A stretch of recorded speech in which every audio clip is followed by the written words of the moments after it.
Hello, আসসালামু আলাইকুম। আপনারা যারা 2025 এর ব্যাচ কলেজ ভর্তির জন্য অ্যাপ্লাই করেছেন, যারা ধরেন প্রথমটায় চান্স পেয়েছেন, প্রথম মেধা তালিকায়, তারা চাইলেই কনফার্ম করতে পারেন। আর যারা পাননি তারাও কি করবেন তাও আমি বলে দিব।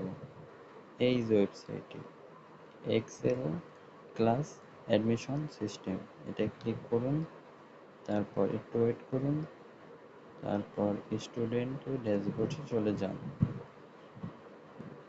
যাওয়ার পর এই আমার পাসওয়ার্ড সেভ করেছিল, তা ডাইরেক্ট চলে আসছে। এই যে দেখতে পাচ্ছেন, এখন দেখবো এই চান্স পেয়েছে কিনা। নির্বাচন অপশনটিতে যাব।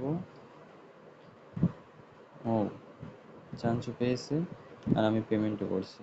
পেমেন্ট করার কিভাবে করবেন তা এই জায়গা দিয়ে দেখতে পারবেন। এই যে আমি দেখাচ্ছি। পেমেন্ট ইতিহাস, এই যে ভর্তির সময় এইটা এইমাত্র পেমেন্টটা করলাম। এটা করে কনফার্ম করে ফেলাইছি।